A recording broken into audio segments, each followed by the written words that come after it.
Father Parker, can I come back here? If we're going to talk about the keys of the kingdom, which we're talking about, is no doubt Jesus said the keys to the kingdom, but also in Matthew you find that the Pharisees and the scribes had the keys to the kingdom. The other disciples are given the keys to the kingdom. I think what the Protestant side of the church is saying is that the definition of the keys of the kingdom has been overblown. And where do you get these fantastic claims of authority? Number one, to Peter, because then you'd have to justify it biblically as well as historically. And Protestants reading their Bible, a lot of people, including Catholics that I've got quotes here, read their Bible. They don't find Peter being supreme in the scripture text, the one we're reading, or the one in John. Why did Jesus 3 times say to Peter, "Do you love me?" Because it goes back to the fact he denied him 3 times when he was supposed to stand for him. Now, all the scriptures from the time that Jesus said, "You are the rock," okay? From that point on, right immediately, Peter turned around and said something wrong, and Jesus accused him of being one that was used by Satan. Okay?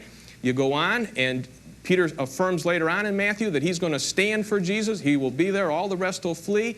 And Jesus turns and says, "No, I'll tell you what, you're going to deny me 3 times. And he opposes Jesus and says, "No." And then he goes ahead and he does it anyway. So instead of people seeing Peter as being supreme and the head of the church, Peter blows it. One of the things that I'm glad you brought that up, because as I was starting to say before, again, that supremacy of Peter among the bishops is only possible in the context of all the bishops, okay? But we don't see it in the context of the New Testament, of the apostles. Well, that's one of the things that we Catholics disagree on in terms of understanding the New Testament. First of all, I can't think of any text where the Pharisees are said to have the keys of the kingdom. Let me get one to you then. Matthew chapter 23 and verse 13, you'll find that the scribes and Pharisees exercised the same kind of power. But we've only got about a minute left here, and what we need to do in this week's program is when I talk about the fact of Peter being supreme among the apostles, I find that Paul opposed him to his face. Right, absolutely. Okay? Was he supreme there? Was he the head there? At the same time, sure he was. He was wrong. And that's one of the things about the papacy. I think that Protestants misunderstand in terms of infallibility. Not everything the Pope says is infallible by any means. Okay. By any means. We've got just a few seconds. But in matters of faith and morals, he is.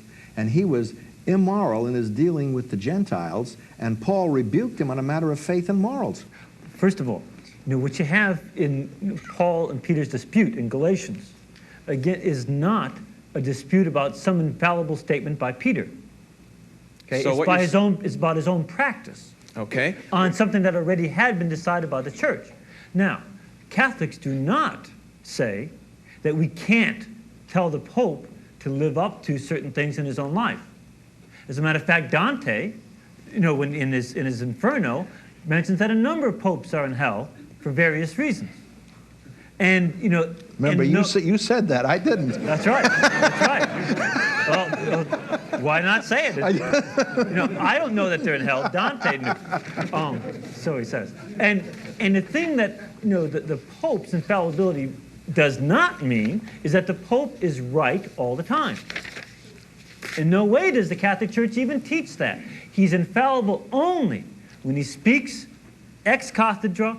In order to clearly speak infallibly, he has to say that explicitly, that he's speaking infallibly. Secondly, it has to be to the whole church, not to one part or one individual of the church, but to everybody in the church. And thirdly, it has to be on the issue of faith and morals. He cannot infallibly say that the stock market will rise. What would be another option that would seem to fit this evidence better from your point of view? Would you please explain that so we get it on the table anyway? I would take Augustine's position. All right. A very great theologian, that Peter's confession of faith, "Thou art the Christ, the Son of the living God," is the foundation. And that it's not Peter. Cross-referencing it to 1 Peter chapter 2, Peter didn't understand it to refer to him. He put himself in with all the rest of the little stones built up into the spiritual house, Jesus Christ being the chief cornerstone. Ephesians 2:20 says, we're built upon the foundation of the apostles and the prophets. Jesus Christ, the chief cornerstone. Quote scripture, "Behold, I lay in Zion a cornerstone, a rock of offense. Whoever believes on him," not Peter, "Christ will not be ashamed."